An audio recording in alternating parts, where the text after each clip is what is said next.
1078 officer in need. What's up, guys? It's Matt from the 1078 Project. Hey, if you're new to the organization, a little bit about us. The 1078 Project is a non-profit organization that's been founded and developed by law enforcement officers who have been involved in critical incidents and officer-involved shootings. Our goal at the 1078 Project is to provide mental, spiritual, and practical support to law enforcement officers as they navigate the difficult times surrounding an officer-involved shooting. With that being said, let's dive into today's episode, and I'll see you on the other side, boys. What's up, guys? Welcome back to the 1078 Project podcast. Today's guest is a former sheriff's deputy. She's a law enforcement wife. She's a mom. She's the victim of a brutal assault in a video that surfaced on the internet and spread like wildfire. She has committed her life now to changing the irrational legislation in California. Today's guest is Meagan McCarthy.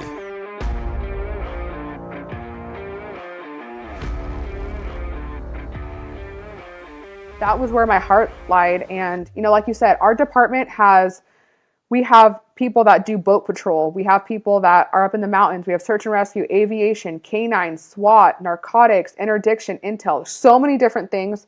And I love the, running after bad guys, but I felt like my heart lied with the people.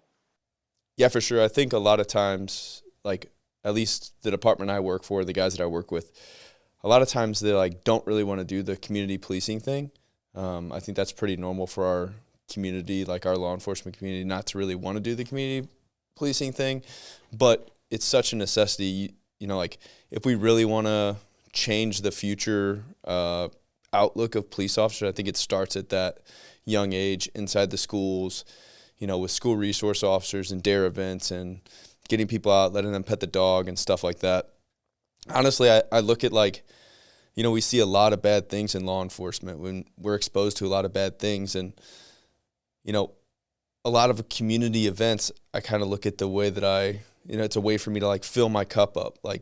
It's my time to get on the kids' level and spend time with them and really fill my cup up from all of the bad things that I've been exposed to over, the last couple months or whatever. So, I agree. I think that that's really the only way that we change the outcome of the future outcome of what people think about law enforcement. Absolutely. I mean, there was times where I would respond to a domestic violence incident and I would see those kids and they, I had them call me Meagan. And maybe people look at that differently, but you don't need to call me deputy. You don't need to call me officer, just Meagan. We can be humans. So they would be like, oh, hi, Meagan. I'm glad you're here. Can I talk to you really quick? And that was only because I had taken the time to care about them. Because like you said, so many kids would go to school and that's their only safe place. They go home and they're either not taken care of. The parents don't care about them. They're invested in crime and not their children. So we would show up and you could make a difference. And I loved it. If I could go back in time, I think I would go to school police and I would just work a school resource officer spot. I loved it. Also, being a woman in law enforcement, I think there's no harm in saying that men and women are different. I think men want the adrenaline and they want the excitement. It's like running a restaurant. We need a chef, we need a waitress, we need, somebody to wait the tables. There's a place for everybody at the table. And I think that, kids want to talk to women. I think there's nothing wrong with that. And I know I keep harping on it, but if anybody's listening and they have the opportunity to be a school resource officer, do it, at least for a school year. Get in there and talk to your community. Yeah, 100%. I think, I do agree with you that there are probably some different roles there. It's difficult for me to walk into a room and talk to a woman about, a sexual assault. It's so much easier for a woman police officer to be able to, in most cases, be able to kind of break down those barriers that I have a difficult time, dealing with. They're same thing like an SRO in the schools and building those relationships. That's definitely a place where most of the time women are much better than men, I would say. And also the thing is I know that people seen that video and they're going to Monday morning quarterback, but people can think or people can say or do whatever they want. But unless you've been a police officer unless you've been exposed to that stress, unless you've been exposed to that situation. You don't really have a place to really say anything. I'm past the point of it bothering me because, Monday morning quarterbacking is like our generation's favorite thing. Everybody loves to have like breakdown videos and we're going to analyze this. And it's like, have you ever been in this situation? You have no room to talk. Yeah, a prime example of that is the thing that just happened in Florida, the Acorn guy. Is look at the social media following of that and everything that everyone is talking about. That, like, everything people are saying about that guy is like, oh, is he going to be indicted or whatever else? And here's the thing is, I don't know that guy and I don't know that situation, but what I can tell you is just from an outside perspective that something else had to be going on there. There's no way that there isn't some type of past history. I had heard maybe he was deployed and that, or some other things like that, or that he had been in some critical incidents in the past. Like, that's a failure on a police department in my eyes. Something happened in the past that wasn't addressed, that whatever happened with the Acorn hitting him, he responded from something that had previously happened. In my opinion, like I said, that's a failure. Somebody missed something. Somebody didn't address a situation. Whether that was at his police department or in his personal life or, maybe some previous military experience, you just don't react like that with an Acorn hitting you unless something else is going on behind the scenes. Yeah, I mean, I talked to the guy's partner who worked directly with him, and obviously I don't want to give away too much of his story, but he was very, very, very decorated in the military. He had been in some incidents overseas, and then, being in the police department, he was like their go-to guy. He was, an outstanding cop. He did his job, and it's not up to any of us to dictate how somebody responds to trauma. That could have reminded him of something he experienced from a prior shooting or a prior, incident overseas. And I think it's just sad that, everybody wants what's going to be, clickbait. Like, oh, this cop shoots at an Acorn. Is that really what happened? Or was it his brain responding to himself thinking that he's in a life or death situation? And I had so many people responding to me like, how could you defend him? I'm defending him as a human being because he's sitting at home right now who lost his job and he's probably terrified to enter back into the community over what? Because now it's old news, but this guy's life is ruined. Like, people are just honestly horrible. And I love social media in this aspect. Like, we would never be able to reach the amount of people. But then it's also been the detriment because everything is so exposed. You see it, like you said, there is so much more to that story than him just shooting blindly at an Acorn. And yeah, and it's just sad because it's like my incident. That video, we had fought for like 2.5 minutes before that video kicked on. So people just see me, falling to the ground and having my gun taken, but they don't know the fact that he broke my face and we were fighting and he was kneeing me in the face. Like, there's so much more to everything. I think we should take a step back and realize that we don't even know the truth. There's a time and a place to address the training. There's a time and a place to address, the female officer that responded. We're just talking about the human element because at the end of the day, he had to take his uniform off and go home. And, this incident happened months ago and it was only, put out because somebody happened to be reviewing body cam. And like you said, the institution of law enforcement is helpful for some people, but I think the general population needs more than what is offered. And I think there's no shame in that. But, for our department, if you get into a shooting, you get 3 days off of work to go decompress, and then you're back to the grind, which is, I think that's fine.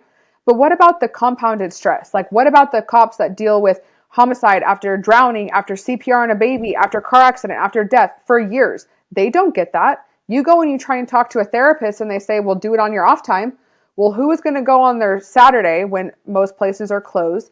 And you try and talk to no shame on these people. I think there's obviously a place for everybody, but they're not culturally competent. They don't understand what it's like. So then you end up feeling like, okay, well, then they're going to go tell my command and then I'm going to lose my job and I'm the breadwinner and I'm just going to say nothing. So I think we can do a lot more in mandating wellness checks. I think that would be huge. In saying, hey, every 3 months, just check in. It doesn't have to be when you shoot someone. It doesn't have to be when you're shot at, but just being a police officer. I mean, I think I saw something where police officers are exposed to like 300% more critical incidents than anybody else will in their entire life. That's huge. you brought up a really good point about like compounded stress, and like I've talked to counselors in the past, and they always give like the bucket analogy, like the 5-gallon bucket analogy. So you have a 5-gallon bucket, and like you said, police officers, I think they say the average person is exposed to like 5 to 7 traumatic events in their entire life, and police officers, depending on where you get your statistics from, it's like between 6 to 700. So the bucket analogy is your brain is like a 5-gallon bucket. Every time you're exposed to a critical incident, you flip another pebble into that bucket, and another pebble into that bucket, and another pebble into that bucket. And, you know, it could be things as simple as, you know, a bad car accident, or, you know, going to a scene of a suicide, or it could be something major, like an officer-involved shooting, or, you know, your partner getting injured or something like that. And every single time that you go through one of those incidents, a pebble is thrown into that bucket. Eventually the bucket fills to the top, and unless we do something in order to take care of those things, the bucket overflows, and then, you know, we're reacting, we're making decisions that we wouldn't normally make, we're doing things that we wouldn't normally do, just because we don't have anywhere else to put any of that stress. Well, I wish people would realize that your body is actually cueing you to needing help more than you realize. Like, it's not normal to have heartburn and indigestion every day. It's not normal to need, you know, breakfast beers while you have bacon and eggs. It's not normal to not sleep or wake up with, you know, nightmares and hot sweats. Like, that's not normal. That is your body telling you there is something internal going on. And the brain's going to do brain things. We cannot control really how we process things. We can try and fight it, but that's, like you said, the alcohol, the self-medication, the bad behaviors, because your brain is going to go down that alley unless you prevent it. So when you tell somebody like, hey, you should talk to a therapist, it's actually more encouraging to go speak and do better, like you said. I think I don't know if it was through the FOP or somewhere, but a cop has between 5 to 7 years post-retirement. That is horrible. So you spend 30 years of your life away from your kids, missing Christmas to live for 5 years? Like, who wants that? So, you know, we have to take better care of ourselves, both physically and mentally. And like you said, that starts with the stigma. My husband has been in 4 shootings, and, you know, he's dedicated to his craft. He's very, very good at what he does, but we also do therapy together. And he sits in on my EMDR sessions, whether it's benefiting me, but he gets the sub benefit. And that's not to say he's any less of, you know, a, you know, full-time SWAT guy, or he's any less of this. He's just recognizing that in the long term, it's better for him and our marriage and our children. And that's it. First off, I think it's awesome that your husband decided to make that decision, and I wish more police officers would kind of have that outlook, is that just because, you know, you're taking your mental health seriously doesn't make you any less of a, you know, operator or a canine handler or whatever it is that you do in your job. But I think really a lot of that starts with addressing that earlier in our careers, and like making sure that we're talking about that with guys in the academy, and make sure that the academy is focusing on normalizing counseling and stuff like that. Yeah, you know, my favorite way of looking at it, and when I go around and I speak at different conferences, this is the one thing that's universal. So when you're in the academy, you're taught, like for us, it's code 999, like officer down, officer needs help. So if you get shot, you can either press the EMR button on your radio, or you put out, you know, over the air, code 999, officer down. Everybody responds to you. You never hesitate to say you're in trouble because you're on duty and you were shot. But all of a sudden you take off, you know, your uniform and you go home. Nobody reaches out for help. Why? Like, why are you allowed to ask for help when you're on duty, but the minute you're off duty, it's like, nope, nobody understands, nobody relates.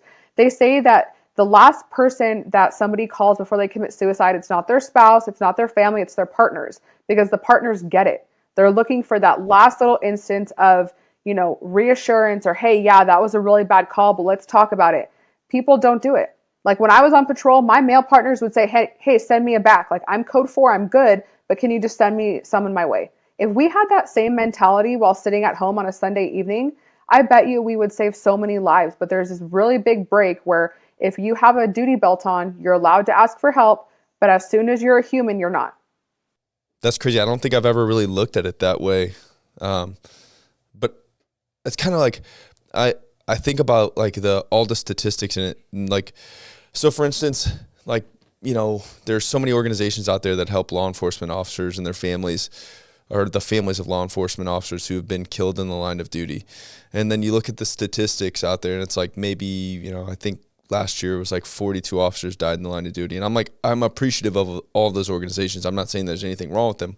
All I'm saying is that you're right. Like when we're at work, we'll call for help, but then when we're not at work, we won't call for help. But the statistics are so skewed to the opposite side. Like if you look at like Blue Help, it's depending on the year, it's 2 to 3 times the law enforcement officers that die in the line of duty die at the hands of their own gun. And to be honest, I know that some of those statistics aren't correct, because when you look at so I looked at Blue Help last year, and it's a self-reported organization. All of the stats are self-reported. So if you look at how many law enforcement officers in Missouri killed themselves, last year it reported that 2 officers committed suicide in the entire state of Missouri. But the thing is I know that's not right, because just in the venue that I work in, just within the 120,000 people that live in our city, 2 law enforcement officers committed suicide in the small city that I work in. And they're saying that 2 officers committed suicide for the entire state. Yeah, I spoke to a guy who owns an organization where their sole purpose is providing funds to families of officers that committed suicide. Because, like life insurance, it doesn't really qualify, benefits don't. And he said last year, I think there was like 120 some officers that were reported. The real number is like 400. And that's underreported by 2.5%, because that's, like you said, not accounting for the ones where you go on scene of your sergeant, and are you going to say it was a suicide, or are you going to say he was cleaning his gun and it went off? That way the family gets benefits. So we're actually looking at like a 10 times realistic number, and the FBI doesn't even report it because they don't even have any idea. And it's definitely something that we need to head on, like right at the tip of it. I think one of the best ways would be, making it privatized. You cannot have peer support of your members. As much as departments want to think that it helps, it actually hurts them. Because I'm not going to go to the guy that works at narcotics because he's on peer support, so then he can go and tell his buddies everything, and the next thing you know, it's telephone. The best thing you can do is make it privatized. That way you completely take the liability out of it, and you make it so it's like, we can actually take care of you, and we will get you right back to work. That way the department's like, well, we're going to put you on, ROD because we're afraid that you're going to do something, and you just snowball the problem. So I think if we can make mental health privatized for law enforcement and have the same standard everywhere. Yeah, the big thing that I've seen in a lot of police departments is everybody talks about EAP, and like they think that by providing EAP counselors that they're like somehow fixing the issue. The problem with that is, like, from my experience and from what I've seen with EAP counselors, you're getting non-law enforcement competent counselors. There's been so many horror stories where you've heard people say, I went in to see a counselor and I left, with traumatizing the counselor. And that's kind of like where a big part of where 1078 steps in. And like we focus so much on providing law enforcement competent counselors. Every single one of our counselors has like a direct connection to law enforcement or first responders. That's like a really important thing, because if I get the chance to put a police officer's butt in the seat, I want to know that the person that they're sitting across from understands them. They understand the culture of law enforcement. They understand what their life is like. They understand how their wife thinks about things, and like all of the other things that go into being a cop. Not an EAP counselor that, this may be they're just starting off, they're brand new, or they damaged their own practice, so they went back to the EAP marketplace. Absolutely. I mean, I'll be honest. So I started therapy within like the week after my shooting, and I went through the recommendations of workman's comp because that was who was contracted by the city. And I went through like 6 therapists in like 2 weeks because I was like, this guy has no idea. One of the therapists told me that I just needed to do like herbal essence and like get like gemstones and wear the stones, and it would take the bad juju. And I'm sitting at home like, okay, either I am honestly like loony, or this is just not for me because I don't feel any better. This actually makes me feel worse. So then I got rid of him and I went back. I said, I need somebody else. So when I found somebody else. So you're telling me that the crystals didn't help? No, I hate to say it, but the crystal necklace, the moonstone, I think it was, did not help. Not to dog it. I think, there's a place for everything, but I'm sitting here like, I don't know, maybe I'm worse off than I thought. So like I said, I went through so many therapists. I eventually got to the point where I said, I'm not doing it anymore. Like, I cannot keep having 1 hour sessions where they're like, well, how did you feel? I felt like I was going to die. What do you mean? Why would you ask me that? And I would get angry because I'm like, you should understand. But then I'm thinking like, okay, I'm talking to this 23-year-old that just got out of grad school. Like, she has no idea. It's not her fault. Next, send me the next person.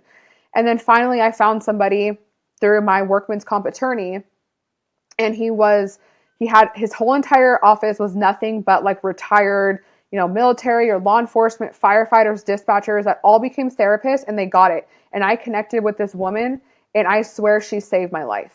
Like, I could text her, I could call her at 2 a.m. We would do Zoom. We talked like 3 or 4 days a week, and she got it. I could be like, Erica, like I feel like this because of my training. And she's like, well, think about in the academy when you did this. And I was like, okay, you get it. Like, it clicks. So I think, not to take away anything from like marriage and family therapists, but it's just like when you go to the doctor. If I have a broken leg, I'm not going to go to a heart doctor. There's a place for everybody. So the best thing you can do is find somebody that clicks with you.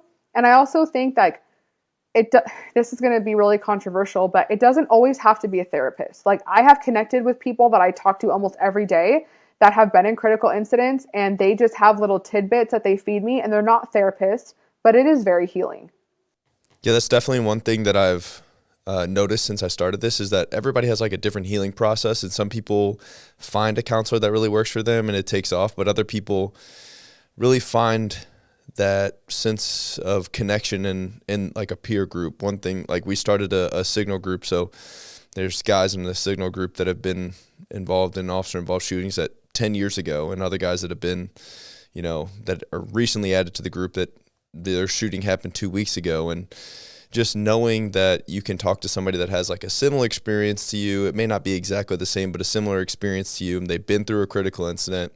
And, cops' brains work different, and we see things and we perceive things and we understand things differently than other people. So just to have that like group of people that have been through something similar to you to communicate with, to ask questions to, and to kind of guide you through that journey, I think is really helpful. Absolutely. And that, that was so healing for me, like talk therapy. Like, I really find so much comfort in community, and I still see a therapist. I see somebody different now, and we do EMDR because I have some, childhood stuff that now is coming up in through this. And I never realized that it was even connected until he kind of exposed that. And that's been really helpful. But honestly, just, talking to everyday people, talking to human beings, talking to cops or firefighters or dispatchers or, EMTs or whatever, like, just because my story has different details doesn't really mean it's much different. Like, we all kind of walk the same path through a critical incident. We all kind of feel the same things, and we all kind of wonder, like, is this normal? And once you normalize it, then it's not that weird. It's not that weird to talk about. I remember when I first went public about, my mental health, because I was kind of looking for a connection. I was kind of looking for somebody else to be like, hey, Meagan, like, I'm over here and I'm just like you. I felt like a weight was off my chest. I had this like 100-pound dumbbell on my chest for 3 years. And once I finally was like, you know what? I have PTSD. I'm kind of scared of trash can lids closing. I have to wear a bracelet to snap because sometimes I get anxious in public. I felt like a human. I honestly felt like normal again. And I think a huge part of that is the post-traumatic growth. The idea was founded by Richard Tedeschi, and I think he's brilliant. And I can honestly say now, September will be 5 years. But I feel like I am a better person today than I was before my incident. Yeah, 1078 is post-traumatic growth. This is my way of, something bad happened in my life, and I didn't want it to define me. I didn't want it to define me. I wanted to define it. And like through 1078, I've been able to kind of work through everything. It's been really therapeutic for me to go back to the very beginning, like when we were setting everything up, like to go back to day one and work through that. I had to do that like 20 times in order to really get the organization off the ground and get the resources together. And it was really post-traumatic growth. And I think a lot of what you're doing, with the laws in California and trying to get the laws changed that failed you is your post-traumatic growth. I know that we could probably keep talking about all this mental health stuff for like 5 hours, but let's jump back to the critical incident. And so you're in the schools. So what took place after that school year? So after the school year ended in June of 2019, then I went back to patrol, because my assignment was essentially over and they had a need on patrol. So my shooting was September 4th of 2019. So I was only on patrol for like 3 months, not even 3 months by the time, was my last day of work. So what was it like leaving the schools? Were you ready to leave the schools? Did you want to go back to patrol, or did you want to stay in the schools? I was ready to go back out and have a little bit more of a range of, things I was doing. Like I said, I was working the AM1 shift, which is the weekday, 7 a.m. to 7 p.m. So we were very busy. The summertime is always crazy. It always brings out, the wildest stuff. And I was excited to be back with my partners because when you're an SRO, you're not working really in tandem with your partners. So you're kind of like a lone wolf, like not in a bad way, but you're just kind of doing your own thing. So I was excited to be back with my people, and I was starting to get ready for the detective test. So I knew I needed more search warrants. I needed more, investigations other than just this one streamline. So I was happy, I was happy to be back, but I was also like, man, I miss my kids. I wonder what they're doing. Because the summer before, when you're an SRO during summertime, you would do like follow-up. So if you had like a child abuse case, you would just go check in on the kids randomly during this, like the summer, just to make sure everything was okay. Or if there was any, other follow-ups you had to do pertaining to that. So I was still able to see my kids. I would be involved with like summer school and, school board meetings, stuff like that. We did a lot of threat assessments. So I would do, security site assessments for active shooters or emergency plans. So when I went back to patrol, it was okay. I mean, like I said, I feel like my heart was just in those schools. That's exactly how I feel about the dogs. Like my heart is definitely with the dog program. Between the time that you left the schools and then your big critical incident, do you have any other like critical incidents or I don't know, major incidents or anything else that was major before your critical incident? In 2018, like the very beginning of 2018, I was in another fight. It was somebody who had huffed like the spray air cans and he had passed out, and I thought he was dead. So I was trying to render med aid. I'm like, oh, like Narcan, like, rubbing his sternum. And he woke up like a zombie and just attacked me because, he was on drugs. And I hurt my leg and I was out for like 6 weeks doing physical therapy. From my previous horseback accident, I had torn my ACL, and then I had re-tore not like a full thickness tear, just like a portion of it. So I was only out for a couple months. I was on light duty. I was just doing, like the desk stuff inside the station, and then I went back out. So I had been in plenty of other fights, nothing where obviously it was life or death like this one. But, it wasn't my first time being punched in the face. It wasn't my first time, wrestling someone to the ground. Victorville was pretty wild. So I wouldn't know if I would classify that as a critical incident, but it was definitely different. Okay, well then let's jump to the day of your critical incident and dive into it. Do you remember the morning of your critical incident? It was an unknown problem. So it was first call of the day. I think it was like a Wednesday or a Thursday. And we had just gotten out of briefing. My husband, he was my boyfriend at the time, I ran home really quick to see him. He had worked a triple homicide the night before. So I just went home, grabbed a cup of coffee, and I, said hi to him because it was in the beat of where I was working.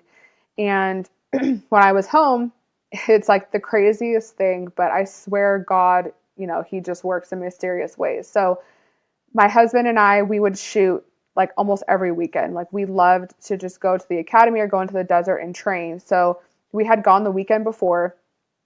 And obviously you take out your duty ammo for the training ammo. And I don't know if he thought like I just forgot, which obviously I didn't. I press check my gun before every shift. But he was like, hey, let me see your gun really quick. So I give it to him and he press checks it. He was like, just making sure.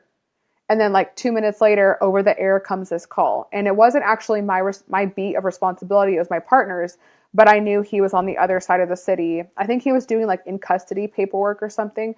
So I knew I was in the area. I said, okay, go ahead and send it to me and I'll respond. So as I'm leaving my house, driving to the address from the reporting party, it originally is aired as a priority 2 unknown problem, which is, like anything under the sun. And all that dispatch has said over the air is there's a mom on the phone. She wants her adult son, he's 21, removed from the house. You can hear her saying, "Oh my God, oh my God." And then the line goes quiet. So she's still on the phone and you can hear something going on in the background, but you can't make out what it is. So then it gets bumped up to a priority 1. And at this time, I'm like turning down the street. So I'm like basically right there. And so I arrive on scene and I park like 2 houses down. And right when I'm crossing like the threshold from the roadway into the house is at the very end of a cul-de-sac, I see the door open. And out comes walking the suspect. He's matching the description. I know it's the address. And he beelines it straight to me. Like, we've made eye contact. He knows I'm there. And he's very upset. I remember him saying something like, "Why'd you call the cops? Like, just let me leave." But right behind him comes his mom, and she's holding a knife, and she's still on the phone with dispatch. So, based on our training experience, we can dictate that something happened where this woman is in such fear, she's armed herself against her own son. So I said, internally, like, okay, I need to detain this situation. No one's free to leave. What happened? She's still on the phone with dispatch, and she's like communicating what I'm doing with the suspect to dispatch. And I go to detain him, place his hands at the small of his back, pat down his pockets, make sure obviously that he doesn't have any weapons. And he tells me, like 15, 16 seconds in, if we fight, I'm going to kill you and I'm going to headbutt the expletive out of you. And the entire time, like, I've, made my audio public. You can go to my Instagram and listen to it. I'm relaxed. What's going on? What's happening? Like, just relax, talk to me. And it's nothing of the sorts. So as soon as I go to place his left hand in the small of his back and like touch his left pocket, he spins around and he grabs my left hand. And he is like gripping onto it. So we're like tug of warring over my arm. And I'm telling him, let go of me, let go of me. And I tell dispatch I'm 415, which our code for fight, like I'm fighting. And I don't know if it was like intuition or, a higher voice, but like the hairs on the back of my neck stood up and I knew that this was going to be different. Like I could see it in his eyes, his body posture, like this was going to be different. So, I start going through the defensive tactics, trying to get him on the ground, trying to control him, but he's still holding my left hand. So now he starts like trying to turn me almost around and I'm trying to reach for my taser, but I can't because it's on the other side of my body and I can't because of the way he's pulling me. And I'm never going to go to pepper spray unless it's a dog. Like pepper spray is ineffective, especially when somebody's, 6 inches from your face. So I go to grab my baton and I rack it out because we have a collapsible baton and I tell him I'm going to hit you and he grabs it from me and throws it in the ground. And then, he starts actively fighting me. Like now he is trying to knock me down. He grabs my bun at the back of my head and he's pulling me down to the ground, trying to knee me in the face. So I grab his hair because I'm like, okay, well, I need to get him off balance. Like I can't get kneed in the face. And that's honestly when like the devil came out, like the flip switched. He starts punching me over and over and over again in the face. And that's when the video kicks on. And he punches me, 8, 9, 10 times in the side of the face and the head. He broke my eye socket. And that's when I take my gun out and I tell him, I'm going to shoot you. And I got torn apart on this for the stand. But, part of my reason for going public is like lessons learned, like things to think about. My thought was it was like a last measure of de-escalation because I don't want to shoot this son in front of his mom. And as a logical person, if I'm being told like, stop, I'm going to shoot you by anyone, especially a cop, I'm going to stop. Nope. This made him even madder. He overpowers me and knocks me to the ground. So they attacked you on the stand because you told them that you were going to shoot him. That seems like a very rational thing to do before you shoot somebody, is give them the opportunity to surrender. So the defense attorney's basically argument to that was, I obviously felt like I wasn't in fear for my life. Like I didn't have the justification for lethal force. So I escalated it to lethal force. So, obviously I disagree with that, but Again, I think that makes no sense. To me, that shows that you really didn't want to shoot him. Right. And, we can talk about the whole trial in a minute, but in regards to this point, his, hot topic was, I woke up that morning wanting to kill someone. And he conveyed to the jury that by me taking my gun out, I escalated the violence because I wanted this to happen. Like, I made all of this happen. So obviously that's the furthest thing from the truth. I didn't want to. That's why I hesitated. And in all reality, I had justification for lethal force. And, Monday morning quarterbacking myself, I wish I would have then. I believe in my whole heart that I was able to. Anyway, I didn't. So that's why we're here. And so he mounts on top of me, and I take aim at his head and I miss. And he traps my arm above my head like this, and it's my gun hand. So I'm holding my gun like this, and I'm trying to fend him off with this hand. So once it takes his attention, he grabs my wrist, or he grabs the gun, and he has one hand around the slide and one hand in the trigger guard. And we're fighting over it, and a round gets discharged into the ground. And so he's able to rip the gun out of my hands, and I turn onto my hands and my knees, and I look up, and he's pointing the gun at my forehead, and I hear the trigger click. And the brain does weird things. It's reptilian when it comes to survival. And I thought I had been shot. I had so much pain. I was bleeding. I had, my broken bones. I'm like, I just got shot in the head, because how couldn't I have? I press checked my gun. My husband press checked my gun. Obviously, around 2 rounds just went off. I just got shot. But my heart's still working, so we got to go. So I turn in and I run for the nearest cover. And I start running towards a house. But I'm like, oh, that's a bad backdrop, because what if there's people in that living room? I don't want them to get shot. This guy has my gun. So I turned right at the last second. So he shoots at my back and he misses. And I find this little cubby where it's 2 little bushes, and it's this sheer wooden fence, the fake wood. And I'm trying to climb it, but I'm there's no way. It's 8 feet tall. There's nothing to hold on to. And by the grace of God, the dispatcher, during the fight, when he grabbed my bun, I had my earpiece running down my back. And he had disconnected it from my radio. So I was trying to put out stuff to dispatch, and there was nothing going out.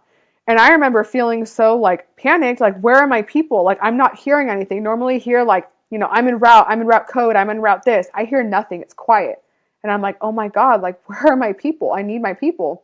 And this dispatcher knew that I wasn't responding. So she sent the entire station to me. She sent everybody code. So as soon as I'm hiding and I turn and I see him walking to me, 3 of my partners come down the cul-de-sac, and they take his attention, and he shoots at them, and then they get into a gunfight, and, he's taken to the hospital, I'm taken to the hospital, and the rest is history. So when you were laying on your back, I'm guessing you just kind of shot up from your hip towards his head, but it didn't hit him? Yeah, I was laying down like this, and he's on top of me, still trying to punch me, and I do one of these close one-handed strong hand shoots. Yeah, I was aiming at his head, but obviously I missed. It's so wild listening to you tell your story, because all the things that you're saying, I heard the gun click and all of the intricate details that you remember. I remember all of that from my critical incident. I remember slicing the pie around the car, and I remember everything just slowing down to the point. The only thing that I could really compare it to is when I was younger and I played sports, the whole world would slow down in that final moment of the game or the final moment of the match. Everything would kind of slow down. So hearing you work through your story, did that happen to you? Do you remember everything slowing down? 100%. And I actually got torn apart for that on the stand too, because in my, statement to homicide, the actual time where I'm on my hands and knees is a second and a half. But I remember hearing the trigger click. They're people were screaming, there's commotion. I remember I can hear on my audio saying, please don't, begging him not to kill me. And I could hear the click. And they're there's no way you did. I'm I can tell you what it smelled like that day. I can remember smelling the gunpowder and the dirt kicking up from the gravel. And my brain immediately went to my daughter, because I had taken her to school that day, and she had just started kindergarten that year. And I remember being who is going to pick her up from school? I have parents, but she's expecting me. Who is going to tell her who is going to tell her I died? Man, I regret this job. I should have stuck with nursing. My poor daughter, what was I thinking? I'm so guilty. I'm going to be shot in the head by my own gun. That's a cop's worst nightmare. What are people going to think? What's my daughter going to think? And we're talking milliseconds. And my brain literally shut down. And like you said, I can remember the look on his face when I turn and I can see him walking towards me holding my gun out. It is the most surreal feelings. And there was a few times when I was riding horses when like, the horses would misbehave and they try to buck you off. You're like, ooh, like things just got real. Like, let's really hone in on our survival. But having a gun pointed at your head is a really unique situation. And I will say this. I will say that the aftermath of the critical incident was far more traumatizing than that. It's just such a ridiculous argument for them to say that you could or you couldn't hear this or do that. Like, going through a critical incident, like you're able to access a portion of your brain that I never knew that I had before.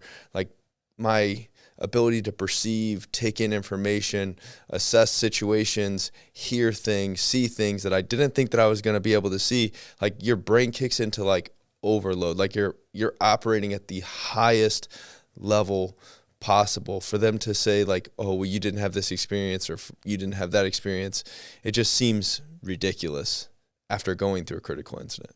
He even had like a firearms expert come and testify and say that I made that up because it's impossible to hear that happen. And it's like, I mean, at the end of the day, I can only tell my truth, and that's 100% what happened. And they even like slowed down my audio and they're like, you couldn't hear it on your belt recording. I'm like, well, I remember hearing, I can still hear it. There's sometimes I wake up at like 2 a.m. and I can still hear just like that click, just like the depressing of the trigger. That sounds ingrained in your mind. Yes. And it's like, I hate to say it because I would never wish a critical incident on anyone, but until you're in it, you really don't have an understanding of what it really feels like. Like you can train, you can do sims, you can go to as many classes as you want. Nothing will ever compare to real life when you honestly feel like your life is going to end. Your brain knows the difference. And like you said, it goes into that different part of our like primitive state where it's like survive. And I've never experienced it. I've never experienced it since then. But that day in those, fraction of a second, it 100% happened. And that's, there's no way, and I know we talked about this briefly with the acorn guy, but there's no way that us as human beings are allowed to dictate how somebody responds to trauma. Like that may be triggering for me and it may not be triggering for you, but that doesn't make my trauma any less worthy of being trauma. And like I said, I was on the stand. I got cross-examined for 3 days on the stand. And 3 days, really? 3 entire days. So what is that? 23 hours straight? I was torn apart. Can you remember the time like immediately after everything took place? I remember being in the ambulance and one of my partners was with me. And I remember asking him, like, is my face gone? Like, I can feel it, but like my brain's still not processing. Like, I'm shot. And they're like, give me an IV and they're putting like a C collar on me and all these things. And there's like so much commotion. And my entire time, I'm just like, am I alive? Like, am I dead? Is this real? Like, I'm looking around, like touching things. Like, am I really here? So then I get to the hospital and they unload me and they do the whole like, gunshot protocol where they cut your pants off and they cut the uniform off and they check every ounce of your body. And they're like, hey, Meagan, you're not shot. I'm like, okay, that's awesome. But like I was like, my brain still is not understanding how I wasn't. So my boyfriend shows up and my sister shows up, my mom shows up, and it's going to make me emotional, but like, I'll never remember the look on my mom's face. Like she walked in and she was just like, I'm sorry. Like, how could this happen to like my baby? Like, I'm so sorry. And I just remember being like, Mom, it's fine. Like, I'm good. Look at me. I'm good. And internally, I'm like, a part of my soul had died there. Like I knew I was okay. I knew that my injuries were going to take some time, but I had never, we talked about it briefly, like in the academy, they never talk about what it's like to experience a critical incident. Like I didn't know, like, okay, so do I go back to work right now? Like I go 3 days and then what? Like, I don't know what to do. I don't know how to feel. I don't know what to say. And then, department members start showing up and CSI is showing up and homicide showing up. And it was about an hour and a half into it. My sister and boyfriend are standing like on the other side of the curtain because CSI is taking pictures of me and doing like swabs and stuff. And my sister's like, Meagan, there's a video. I'm like, well, at the time we didn't have body worn cameras. They do now, but in 2019 they didn't. And I'm like, okay, it's like what? Like a video of what? And they're like, you're shooting. And I just remember being like, oh my God, like I remember what it was like to experience this, and now people are going to see it. Like, that's a cop's worst nightmare, is to have your gun used against you, and now you're telling me people are going to watch it. And within like 6 or 8 hours, it went viral. It was viewed like 13 million times in like Japan and Australia, and it was just wild. And I remember going home, and I packed a little overnight bag, and my daughter stayed the night at her dad's house because I was like, she can't see me like this. So I went to my mom and dad's house, and I just remember sitting in the backyard and watching the sunset and being like, what the hell just happened? Like, this was not me. We watch critical incidents with cops on YouTube or social media, and you're like, oh my God, thank God that wasn't me. Like, that's so scary. And I'm sitting here with like a brace on my hand, and like I can feel my face getting swollen, and like my eyes shut, like, doing like the swelling and all this stuff. And I'm like, there's no way that was me. And then, I don't think I slept more than like 60 seconds that whole night. And I woke up the next morning, and, I think a portion of my brain doesn't want to remember the immediate aftermath because it's probably like self-preservation. But yeah, it was really weird, and it makes me emotional thinking about it because there's so much that is lost in the human aspect of law enforcement. Like, I took off my uniform and I left it in the hospital, and I went home, and everybody else's life went on but my own. And it's like, we're so easy to, criticize Acorn Guy or criticize my video. I got ripped apart for years on mainstream media, social media. People made memes of my face that this is the poster child of why women shouldn't be cops. All the meanwhile, I'm sitting at home, like, my male partners went back to work, but I'm scared of like the toilet lid closing. Like, I can't even get out and like go grocery shopping. Like, I'm stuck in the corner of my room. And, I didn't really take my therapy serious for like 2 years. And I had this, stigma of I have to prove myself. But I just remember being like, I'm not worthy. Like, I never should have been a cop. Like, they were all right. And I thought about my FTO being like, women don't have a place here and all of these things. And, August of 2021, I tried to commit suicide. And that was, obviously I'm alive, and I'm thankful to get to rock bottom because I never realized how bad it was until I finally took it serious. So from August of 2021 on, I dove into my therapy and I took it serious, and I did the color therapy and I did the work and I did all this stuff. So, it took me, and that's one of the things it doesn't need to get to that place. I know it doesn't. Like, people don't need to take a whole bunch of pills and put a gun in their mouth to feel like they're worthy of help. But in the culture of what we do, you're almost looked at as, we talked about it as, you don't really need the help unless you do something like drastic. And, that's such a backwards way of looking at it. And that's so disgusting. But, I'll be the first one to say, like, I felt like that. I remember waking up and being like, I am so tired of fighting myself. It was like an internal conflict 24 hours a day. Like, you're supposed to be this strong, powerful cop, but like, you're also not okay. But like, it's a conflict. And I was just tired of fighting. Did any members of like your command staff or anything show up at the hospital for you? Yeah, the sheriff showed up at the station because I had to go and get my car and, put on some clothes because I only had like a hospital gown on. And he was there. There was a couple of under sheriffs and assistant sheriffs and chiefs, and like, the support was huge. I remember the sheriff would call me like every other day. What do you need? Do you need some Tylenol? Like, do you need a casserole? Like, he was incredible. My entire command staff was really there for me. And then, as one of the things I talk about in full transparency is like lessons learned, like how we can be better for our people as the years go on and as, the world revolves. People get forgotten and they get left behind, especially those that are on the transition to retirement. And I was one, as I didn't retire until March of 2022. So, I'm thankful that they were there for me initially, but I think that's something that departments could do a little better on. Did you receive any resources from like your command members or the city that you work for, the police department? So we have what's called the counseling team, and they work like in tandem. They respond like to the scene when you're involved in a shooting. And it's my own detriment. I just completely wrote them off. I felt like I didn't need it. I felt like they didn't understand. I think it was like my second or third session, and the therapist wanted me to do EMDR. And EMDR, I was way too premature in my healing, and it just blew me up. It was awful. So I said, okay, if this is how it is, I don't want it. And I stopped going. And like I said, So you tried EMDR and it wasn't helpful? yeah. So I did EMDR again like 2 years later, and I feel like that was appropriate. But he wanted to do EMDR, and I don't know exactly like the time frame of everything, like how you're supposed to do it. But I just remember being completely gun shy. Like, people don't go to the doctor because they don't want to hear what's wrong with them. Like that was me with therapy. Like I'm just not going to go. That makes sense. I think a lot of people do avoid counseling because they don't want to know what's going on with them. So was that the day of your shooting, was that the last time that you ever put a uniform on? September 4th, 2019 was my last day at work. I had like other uniforms hung up in my closet, and they were so triggering. I put them all in trash bags.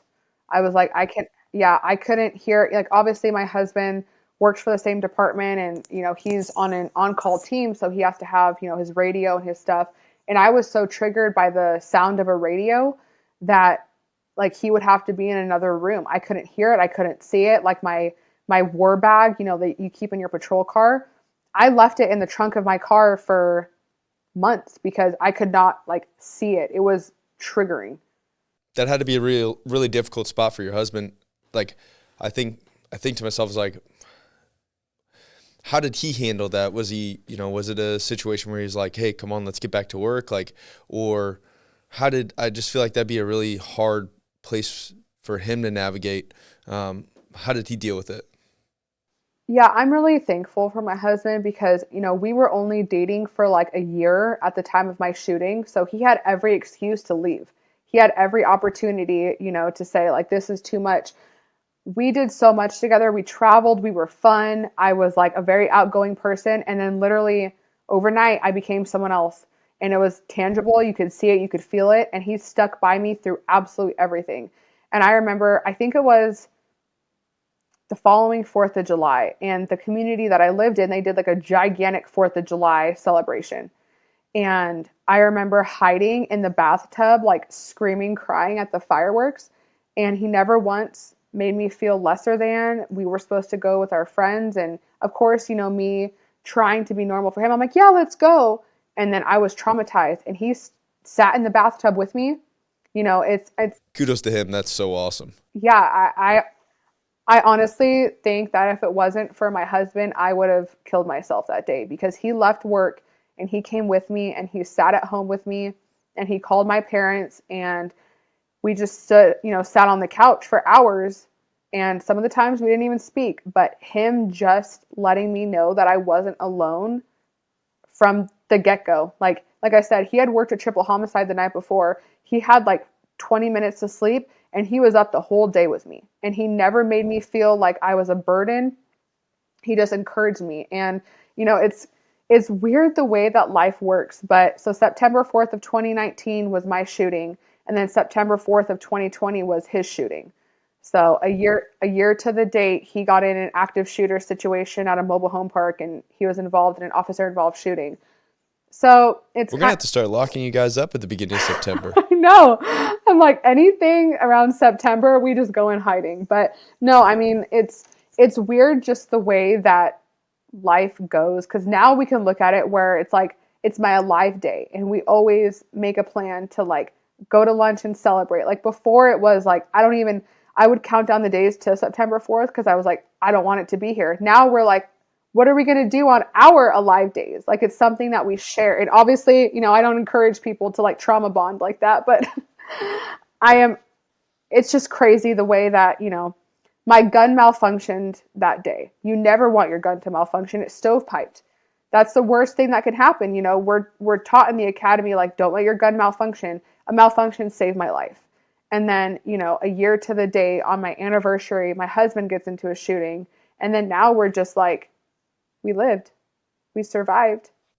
The crazy thing is like when your marriage goes through like traumatic things, like not just my shooting, like my wife and I have been through a bunch. She personally has been through a lot. Like some of that I can't really get into on the podcast because I don't know who else listening, but through our marriage, we've been through so many different things. And like the fact that, we made a promise to each other that our marriage would be until death does us apart, and I think we really did live by that, like through, my shooting, she was at my side, and everything that happened in her life, I was right at her side. And the thing is like, if you stick together through those traumatic events, like now I have like this sense of my marriage is bulletproof. Like she knows that I will never leave her side, and I know that she'll never leave my side. Like we have been thrown into the fire, and we have seen the darkest of the moments together, and we stuck together just like you and your husband. And now I feel like, there's nothing that could really separate us. Without a doubt. I mean, we have 2 little kids now. We have a 3-year-old and a 1-year-old. And, I had my son, very soon after my shooting. And I think he was sent to me to be my little guardian when my husband wasn't around. So, just the way it sounds very worldly and it sounds very out there, but it's so easy to get tunnel vision. Like when you're a cop, everything comes down to like a tunnel. And then when you deal with mental health, it's tunnel vision. You're only focusing on the bad and like how horrible you feel and the anxiousness. But if you take the blinders off and look at your world around you, it's like things are actually okay. Like if you would have told me back in October, November of 2019 that I would have the most beautiful marriage, we're going on 5 years married, I would have 3 awesome, healthy kids, I would have laughed and been like, yeah, right. But when you actually realize that you are worthy of being better than you were before, you're actually going to set yourself up for future success. Because I didn't feel like I was worthy of even living. I was ashamed, I was embarrassed, but like I'm a mom, I'm a wife, I'm a sister. Like there's so much more than just that critical incident. You just said something like, I didn't feel like I was worthy of even living. What do you think was like holding you back or making you feel that way? What was making you feel like you weren't worthy of living? Just honestly, like lying to myself. I had it built up in my brain that, I have to be more as a female in law enforcement. I have to do harder. My partners went back to work. We had a critical incident, years ago with Christopher Dorner. He was the ex-LAPD and he went on a rampage in our county. And we had Jeremiah McKay was shot and killed. And then we had Alex Collins, who was critically wounded. And Alex was, shot in the face and the neck, and he was really, really bad off. And he survived. And he actually said, the SWAT guys saved my life. I'm going to train to become SWAT. So he actually took his incident and became SWAT. And he is a sergeant now. He's thriving. And then I'm over here like, I can barely even brush my hair because I feel like I'm like a shell. Like, what is wrong with me? Like, why am I not Alex? Like, why am I not strong enough to go back to work and be like, you know what? I'm going to go be better. I was crippled. Like, I couldn't pump my gas. I couldn't, go to the grocery store. Like, I had to Instacart everything, and then I would wait for them to leave and I would scurry on my porch. I was so ashamed of what I had become, but then I wasn't honest. When I would talk to my therapist, nobody would clear me back to work. And that was probably my, should have been my clue. I couldn't find a doctor to write me fit for duty, but I kept telling them like, yeah, I just, I'm okay. I just need like maybe a little bit longer. Like I just need a little bit more. And then like we were approaching a year and it was like, maybe just like a tiny more, like I'm good, I'm fine, but I just need like, I don't know, maybe let's have a couple more sessions. And they'd be like, okay, let's try this medication. There was at one point I was on like 6 different medications. I was like a walking zombie. There was something for my blood pressure, something for sleeping, something for insomnia, something for this, something for that. So instead of treating my symptoms, I was masking them. Like just maybe double my dosage on, the medication and I'll be better. And it was honestly my own demise. I wasted 2 full years of lying to myself when I thought that I could, fake my way into being better and into wellness, and that never works. I never like got into alcohol. I never got into like drugs or anything, but it was just not being honest with myself. So like I said, August of 2021, when I had my suicide attempt, from that moment on, I like looked at myself in the mirror and was like, Meagan, we are at ground zero. We have to do better because it's not just about me. It's about my husband and my kids and my family. You know, I survived once. I can't make this for nothing. So it was a really slow progression. And, you know, it's weird. I woke up that day and something was just different. Like there was nothing that had really happened. Like I said, I had a rock solid marriage. Like my husband and I are best friends. Like I can't think of a better person for me. My kids were healthy, everything was great, but I just woke up and my brain had talked myself into thinking that like today was the day we commit suicide. Did you just attempt suicide by overdosing? Yeah. Well, I remember taking a whole bunch of pills and my husband's like, "What's wrong with you?" And obviously, you know, when you're heavily under medication, especially more than you should be, you can see it. So he actually took me to the toilet and made me throw up. And you know, that obviously helped. And then I remember going to our safe and grabbing my gun. And I'm sitting in our room holding our gun or my gun. And my husband's, you know, he's very tactically sound in what he does. And he was able to take it from me. And yeah, it was very surreal thinking that, because like this is going to sound very odd, but I remember fighting for my life on September 4th. Like, there's no way we're going to die today. Like, we are going to fight. And then August of 2021, I was like, I'm okay. Like, if this is it, then we tried. And now looking back, I'm like, Meagan, like, what were you thinking? Suicide is not the answer. That's an interesting perspective, the way that you just said it. So the day of your critical incident, you're fighting for your life, and a year and a half or Almost 2 years 2 later, years. you're fighting with your husband to try and commit suicide. Yeah. I was like fighting with my husband to not let me kill myself. That goes back to something that you touched on earlier in the podcast. You were talking about how, you know, police officers, when they're not at work, can't find a way to ask for help. When we're at work, we ask, you know, hey, can you come help me out? Can you back me up on this call, or can you respond to this call with me? Or hey, I'm going to go arrest this guy. I need another officer? But then we step away from what we're doing at work, and when we get home, and it's like, you know, we're lost and we don't really know exactly how to ask for help, or our ego or our pride is too big to ask for help. Yeah, absolutely. We're the only ones that get in our way. And, you know, that's one of the things that this is going to sound odd, but I'm thankful for my shooting and I'm thankful for me trying to take my life, because now I appreciate everything so much more. And I don't say it in like everybody needs to experience that. I don't want anybody to take it that way, because I don't think there's ever an explanation or a justification for suicide, ever, under any circumstance. But now I know what I need. I know how to check in with myself. I know there's so much more to mental health than what we think there is in our line of work, that it's really up to us who have been in the trenches to advocate for those who haven't. That way they don't go down the path that I did. And that's one of the things that I talk about is, you know, lessons learned.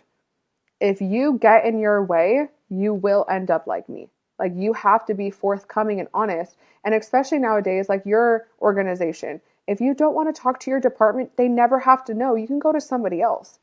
Me, I didn't know that anything like that ever existed. I thought it was just the department and that's it. So I think, you know, it's really up to us that have been there to make sure we pave the way better for those that come behind us, because critical incidents are probably happening right now. You know, there's a war on cops. There's going to be an epidemic of mental health either now, more so, or when everybody retires and they realize they haven't been taking care of themselves for the last 30 years. So it's one of those things. Obviously, it's not my proudest moment. I don't talk about it, you know, for empathy or sympathy. I talk about it for awareness, because if you do the fatal mistake like I did, it may end up very poorly. I 100% agree, and I appreciate that you're willing to talk about like your suicide attempts and in your journey, because so many guys go through similar things, but they just won't talk about it. Like, they don't have the ability to be real with themselves. They don't have the ability to be real with the people around them. They just avoid it. They hide it. They closet it. They drink. They do all these other things, and they never really face the problem. So at least you're willing to share your story, and hopefully that helps other people. I know one of the big things that, like, a big part of your story is the trial and everything else that went on with it. So let's dive in there. So we didn't go to trial until May of 2023. So nearly 4 years later. So it had been about like 2 years after you really started taking your recovery very seriously. So that was like 4 years, and then 2 years after you started taking your recovery more seriously, that you were getting ready to go to trial.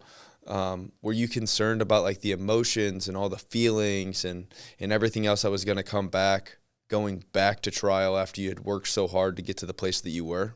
One of the things my therapist had told me, because I originally was not going to testify, I was like, there's no way. I've done way too much work. I'm not going to go back into all these details and look across the room at the guy who tried to kill me. I know what serves a purpose, and this will not. So let's just offer him a plea deal and move on with our lives. And he would not accept a plea deal, which, was stupid that we even considered it, but, whatever. And I walked in there with no one from my department. I didn't have anyone there with me. I didn't have anyone from my union. I went there with my husband and my sister, and that was it. And so no one showed up with you? There wasn't any member of the command that was there? Why did they do that? I'm confused. I'm not sure. Honestly, I think that I had been gone for so long. I think they forgot about me and what happened to me. And it was a change of command staff. Like, we got a new sheriff. And I just think, I speak about it when I talk to executives. Like, you cannot forget about your people. I don't care if it's a 148, like an obstructing arrest. If your deputy or officer is sitting on the stand as a victim, you better be there. And you better walk in with them, walk out with them. Like, I remember leaving court and like walking like at a diagonal, wondering if somebody is following me to my car, like putting paper over my license plate so they don't figure out where I live. Like, nobody should be re-victimized by being a victim. And that was 100% me. And I'm going to be 100% transparent with that. And if that hurts someone's feelings, then look in the mirror and figure out why. But our people should be better for our people. So, my therapist told me, like, Meagan, the best thing you can do is go in there with your head held high and tell your truth. Because like I said, my story was trying to be told by this short little video. And in my whole mind, I'm like, there's so much more. Like, I can't wait to share. Like, I'm going to go and like, it's on video. I know that he's going to go to jail. It's going to be worthy. Like, we just have to get through it. So, I told myself, like, okay, like, what's the worst that's going to happen? I'm going to testify for a couple hours of, like the basic police stuff, like what was my reasonable suspicion, whatever. And I was completely blindsided. I was not prepared. Like, through the district attorney's office, we did, I think, 20 minutes of trial prep.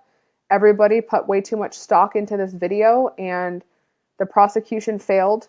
The district attorney's office failed. And it was way more traumatizing than I thought. I'm just confused how this whole situation ends the way that it ends. Like, I've seen the video. I've heard your story. I've watched everything that happened. I'm just so confused on how this all ended up the way that it ended up. Me either. And, the defense's claim was self-defense, that I didn't have reasonable suspicion to conduct a detention. Therefore, everything that happened from the first time I put my hands on him, he was in self-defense of me. And the deputy district attorney prosecuting the case did not object. She didn't fight it. She didn't bring in any experts. It was me and my 3 partners. That was it. The defense had a crime scene expert, use of force expert, this expert, that expert. We had nothing because the prosecuting attorney thought they're going to see this video and it's going to be enough. And she failed. I'll be the first one to say it. She failed. She should do better and be better. You cannot put all your eggs in one basket, especially when it comes to somebody's livelihood. Like, this shouldn't happen to anyone, whether it's a community member, but especially a cop. Like, I was attacked and nearly murdered for doing my job, and then you're not even going to protect me. That's that that dang near took me out in and of itself. But that argument in and of itself is flawed. Like, you're responding to a call, a 911 call. You get there. There's obviously some type of disturbance, some type of domestic disturbance happening. Someone's armed with a knife. The other person's trying to leave. Like, that's exactly how the police are supposed to intervene. You're supposed to, develop that reasonable suspicion for the detention. You're supposed to detain the individuals, get their story. Like, if we let everyone go, if we responded to every call that way and we just let everybody walk away, like, there would be so many crimes that went unsolved. That's the standard of a detention, is reasonable suspicion comes from a 911 call. She called me to that house. She's holding a knife. She's asking. That's literally the exact definition of I would be reasonable derelict in my suspicion. duty. Can you imagine if he said, just let me go, and I said, okay, and then I walk in the house and he had killed his sister? Like, and I was fighting. Like, I kid you not, I was on the stand, like, reading from the post guidebook, like what they teach you in the academy, the standard from the Police Officer Standards and Training Commission. Like, I'm reading it, and they're still like, no, you didn't have it. I'm like, 911 call. Nope, not enough. I'm like looking at my attorney and like, hello, help me. And there was even one time where I'm staring at her because I didn't want to answer something because it was so heinous. And the defense attorney goes, Meagan, you're a big girl. You don't have to wait for her. And I'm like, help? Like, but the jury, we didn't find out about this until after the verdict came out, but Assembly Bill 3070 really influenced my trial. So we allowed 5 out of 12 jurors to have an explicit bias towards law enforcement. They sat on the jury. So they already believed that cops were racist. I'm not familiar with that. What exactly is what's that bill? It's a California Assembly bill that was drafted after the Minneapolis George Floyd riots. They believed that juries weren't inclusive. So there was this ruling called Bates and Wheeler back in the day where it said, you can't have bias towards gender, ethnicity, race, whatever. Law enforcement used to be protected under that. Well, this Democrat from Northern California in the assembly said, you know what? Cops are no longer allowed to be protected. And they bought it, and the governor signed it into law. So now, if you're a potential juror and you have bias saying cops are, discriminatory, they're racist, I've had bad contacts, my family's had bad contacts, cops are bad, you can sit on that jury. So I had nearly 50% of my jurors already hate cops from the get-go. So I'm sitting there like recounting, looking at the jury, and some of them are sleeping.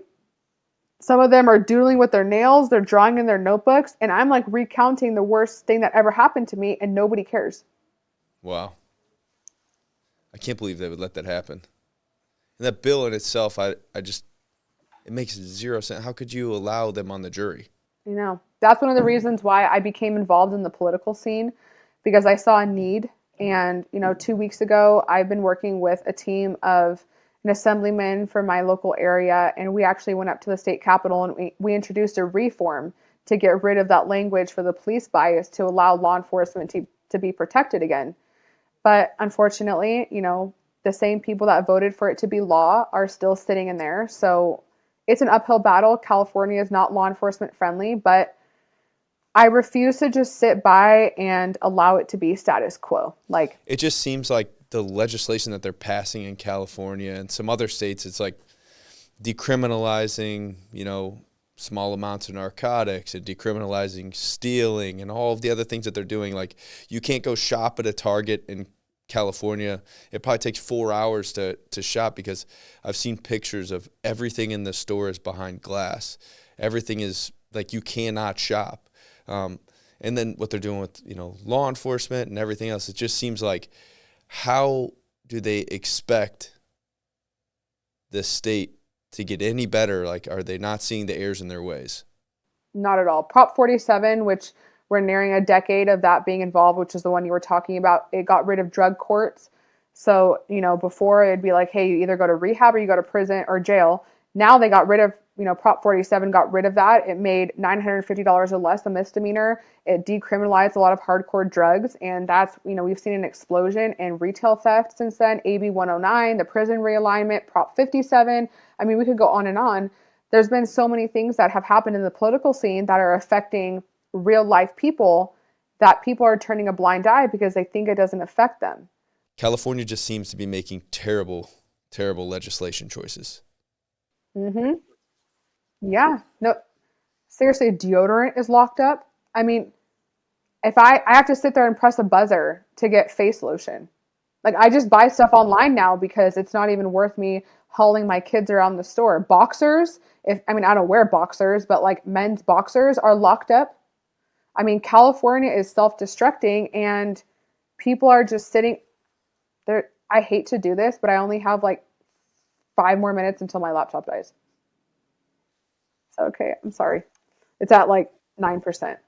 But yeah, California is self-imploding, and I don't know what the outcome is going to be. If, AB 3039 is my new bill that we're trying to get passed, and I don't know what that outcome will be, but at least I will be able to say I tried, because we have to start taking accountability for the things that happen to us in our lives. And AB 3070 ruined my life. It ruined my belief in the justice system, but that doesn't mean that everybody else behind me should suffer the same way I did.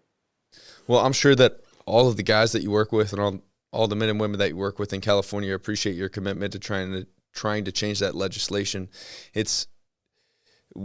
People can't not stand idle and allow things like that to take place in their communities. There's no reason why the legislation should be so anti-law enforcement, so anti-normal citizen. Without people like you taking their life experiences and making them into something that means something, that post-traumatic growth that we talked about earlier, without people doing that, that system is never going to change, and you're a prime example of why that system has to change. Yeah, I really am. This is like my 4th child. I just feel like it's been placed on me, and I've been so fortunate ever since I went public.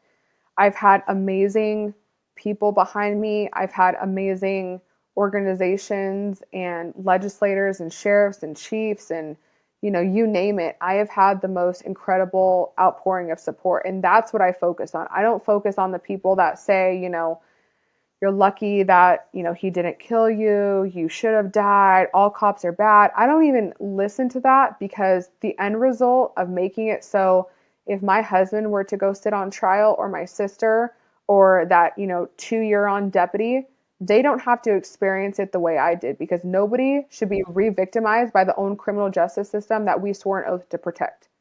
And it's wrong.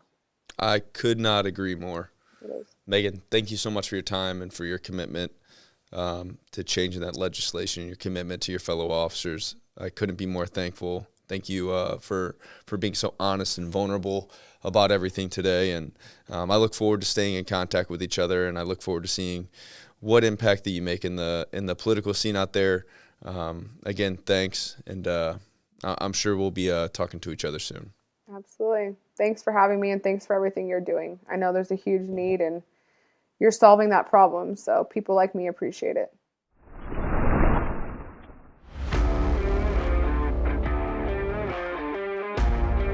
The 1078 Project podcast is proudly sponsored by Deemed Fit. Deemed Fit is an activewear and a leisure company created for first responders. Be a part of their movement to instill confidence, motivation, and a willingness to keep pushing forward. Deemed Fit is a first responder-owned company looking to help first responders and their friends stay as physically and mentally fit as possible. Stay Deemed Fit.